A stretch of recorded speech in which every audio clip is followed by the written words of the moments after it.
Hierdie week het daar 'n baie interessante ding gebeur in die kerkwêreld. Die hoof van die protestante kerk, naamlik die Britse Koningshuis, het 'n gesamentlike aanbidding gehad, saam met die hoof van die katholieke kerk, naamlik Paus Leo, vir die eerste keer in 500 jaar. So, wat ons hierso sien is dat die grondslag geskep gaan word vir die vereniging van protestante kerk en Vatikaan. Inteendeel, die protestante kerke sal terugkom na die moeder kerk toe, die moederhoer, gaan terugkom na haar toe. Ons gaan dit sien in hierdie tydperk wat kom. Want Charles is nie daar om die protestante kerk te beskerm of te bevorder nie. Hy's nie 'n gelowige nie, inteendeel, hy is 'n closet islamiet. En mens kan in 'n mate verstaan, want 'n groot deel van sy statebond behoort eintlik, sy lede is daar, hulle praat van 400 miljoen moslems in die statebond. So hy het hom klaar geskaar by islam.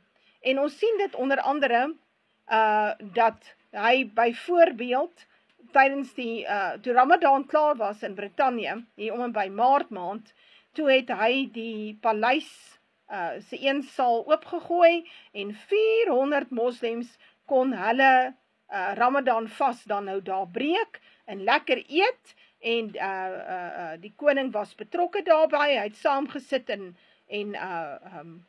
bolletjies rol en whatever, ek het die video gesien.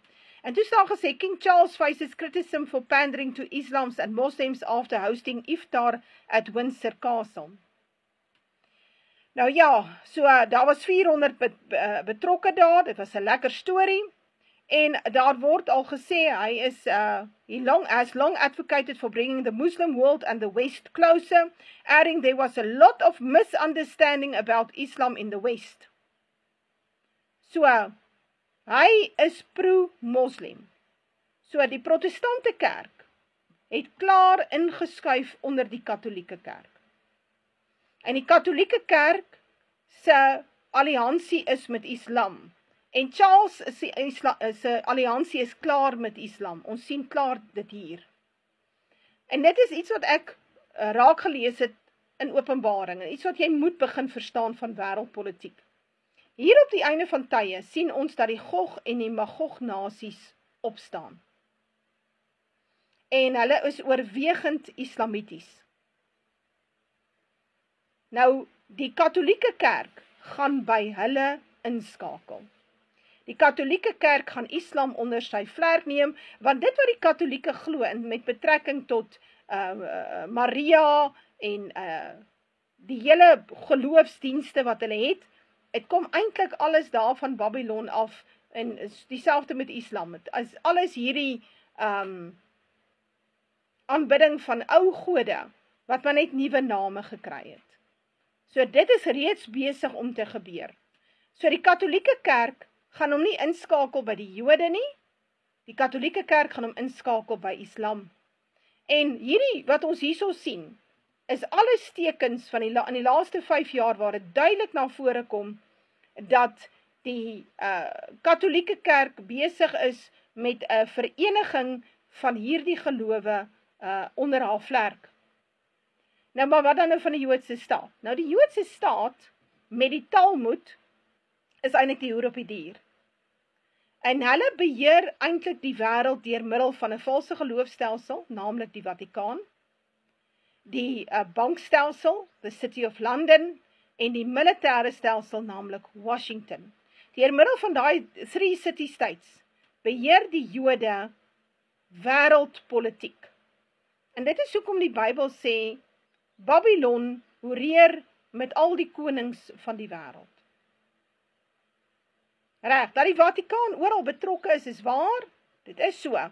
Maar is baie duidelik dat hulle nie vreeslik beheer het oor die Joodse staat nie, veral nie in die laaste 20-30 jaar nie, het hulle hou vas op die Jode al hoe meer begin slip. So die Jode wil ook 'n valse priesterorde oprig. So al die jare was die Katolieke Kerk die valse priesterorde stelsel, die protestante het dit herken in die 15de eeu, en hulle verklaar as die antichrist, hulle herken wie hulle is, volgens Daniël 7 en Openbaring 13, en dit so verklaar. Jou voorgeslagte, hulle het geweet, predikante van vandag weet nou nog nie, so hoe is dit dan nou moontlik? Wys jou maar net hoe dwaal hulle. Die Joodse staat wil sy mag uitbrei, sy grondgebied uitbrei. Hy wil 'n Greater Israel hê. Dan is sy volgende plan is om 'n sogenaamde derde tempel op 'n manier op te rig. Hoe hy dit gaan doen, weet ek nie, want hy moet die Al-Aqsa moskee daarvoor platstoot. Dit gaan groot onrus veroorsaak. Maar dis die sogenaamde plan op die tafel. Daar sal nou 'n derde tempel kom, en daar's 'n valse priesterorde wat nou daar gaan opgerig word, en hulle sal nou in die derde tempel nou diens doen aan offerhandes en what have you, dit wat Jesus afgeskaf het 2000 jaar terug, nee, dit gaan hulle terugbring.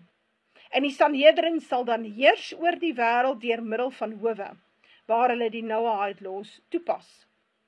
Dit is hulle plan. En hierdie twee valse priesterordes is besig om teenoor mekaar op te staan.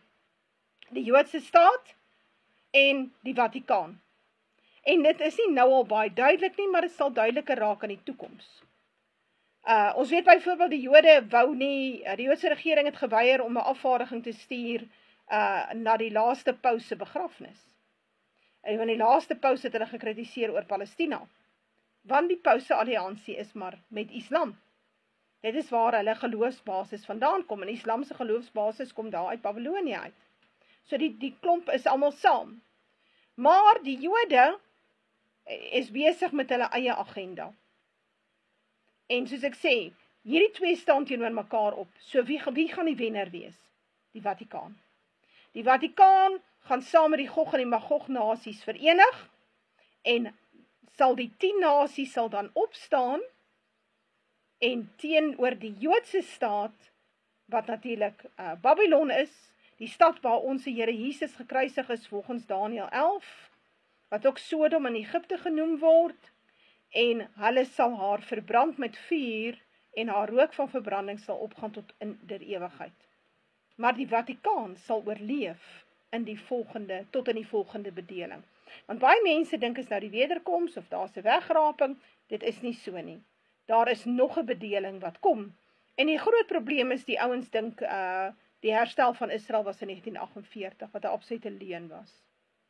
Die herstel van Israel sal plaasvind midde in die derde wêreldoorlog, en dit is hoekom dit so mooi beskryf word in Openbaring 7, en dan lees ons dit ook in Esegiel 39.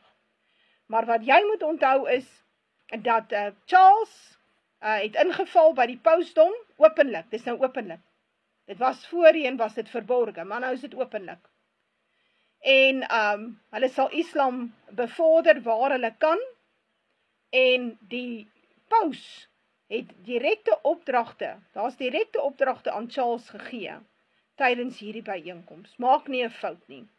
En ons sal sien dan nou hoe die agenda begin ontvou in die volgende aantal maande. Want dit is hoekom hierdie groot koppe so by mekaar kom. Want alle gesprekke kan afgeluister word, alle e-posse kan gehack word, alle WhatsApps, enige kommunikasie kan op 'n manier gehack word. En daarom kom hierdie ouens op hierdie wyse by mekaar, sodat hulle direkte bevele kan uitruil en die agenda ingelig word. En dit is wat ons hierso sien.